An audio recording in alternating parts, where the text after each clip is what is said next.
Deuteronomy is a very special book. It holds the last words of Moses. He speaks to the people of Israel. They are standing close to the promised land. This book is a strong and powerful reminder for them. It speaks of the covenant, the agreement with God. It is about God's teaching, His Torah. This book prepares Israel for a new way of life, a life of listening and faithfulness to God. It is a guide for their future. Chapter 27 of Deuteronomy holds great significance. It is not merely a historical account, it gives instructions for a very important ceremony. This ceremony is a solemn assembly for all of Israel. The purpose of this gathering is made very clear. They are to declare God's law in a public way. This ensures that every person will hear it. It ensures that every person will remember what is said. This is a serious moment, a time of deep commitment for everyone. Blessings and curses are at the very heart of this chapter. These are not just simple rewards given out freely. They are not just punishments sent from a distant God. Instead, they are the natural results of the people's actions. Choosing to obey God brings life. It brings closeness to God and His goodness. Choosing to disobey brings hardship. It brings separation from God's presence. The people of Israel must understand this crucial choice.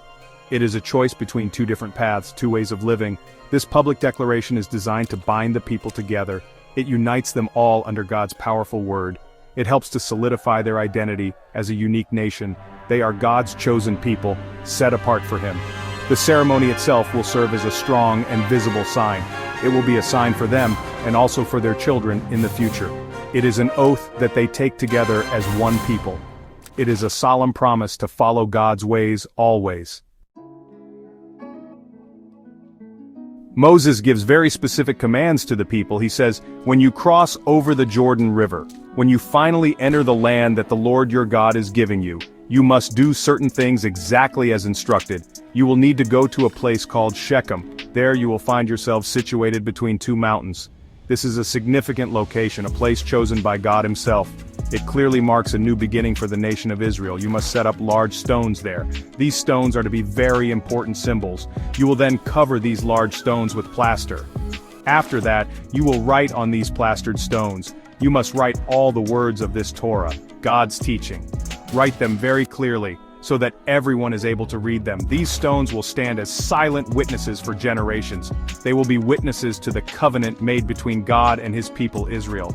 You must also build an altar in that place. An altar dedicated to the Lord your God. You are to build it with natural whole stones. These must be stones that have not been shaped by any iron tools. This specific instruction signifies pure, unspoiled worship. It shows a worship that comes directly from what God has provided. On this special altar, you will offer sacrifices to God. Burnt offerings for dedication, and peace offerings for fellowship with God, and you shall rejoice there before Him. The tribes of Israel will then be divided. Half of the tribes will stand on Mount Gerizim. They will be positioned there to proclaim the blessings from God. The other half of the tribes will stand on Mount Ebal. They will be positioned there to proclaim the curses from God. The Levites, who are the priests, will stand in the valley. This valley lies between the two mountains. They will lead the people in these important proclamations of blessings and curses. Mount Gerizim and Mount Ebal stand very near to each other. They are like two great sentinels watching over the land. Mount Gerizim became known as the Mountain of Blessings. Mount Ebal became known as the Mountain of Curses. This geographical setting is truly dramatic.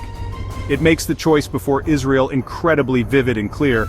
There are two mountains, representing two different destinies. The people of Israel stood in the valley between them. They had to listen carefully to the words spoken. The specific blessings are not detailed in this particular chapter. Chapter 28, the following chapter, will list them in full. But the idea of blessing, associated with Mount Gerizim, is key here. It clearly represents the good path for Israel to follow. This is the path of obedience to God's commands. It is the path that leads to flourishing and true life. It holds the hope of God's continuous favor and presence. The people would hear this side of the covenant proclaimed as well. From the slopes of Mount Ebal, the curses are spoken aloud. The Levites shout them out one by one with a loud voice. After each curse is proclaimed, all the people must respond together.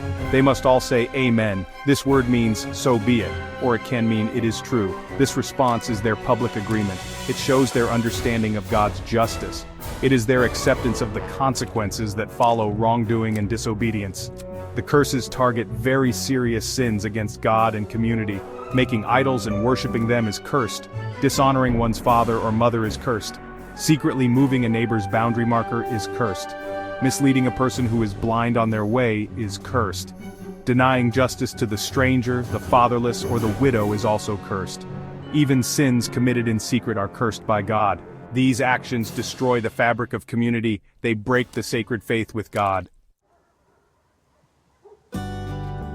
What important lessons do we learn from this chapter in Deuteronomy? We learn clearly about the great importance of obedience. God's instructions and his teachings truly matter. We learn about the undeniable reality of consequences. Our choices, both big and small, matter greatly. They can bring forth life and blessing, or they can bring forth sorrow and hardship. We learn about the nature of a covenant relationship. God desires a deep relationship with his people. This special relationship comes with responsibilities for both sides. The entire community of Israel was involved in this ceremony. Every single person heard the words spoken. Every single person responded with amen. This powerful act shows a shared collective responsibility. Faith in God is not just a private, personal thing, it shapes and defines the whole nation. The health and well-being of the entire community depended on living righteously. It was a collective commitment to holiness before God. They stood together as one people before their God. These ancient words spoken long ago still speak to us today. The call for justice in society is always relevant. The strong warning against idolizing things or people is very current. The deep need for integrity in all our actions is timeless. We still face choices every single day of our lives. These are choices that lead us towards what is good or towards what is harmful. The fundamental principles found in Deuteronomy chapter 27 are truly enduring and universal. Deuteronomy chapter 27 serves as a powerful reminder for all people. It reminds us clearly of our accountability. We are accountable to God for how we live. We are also accountable to each other within our communities.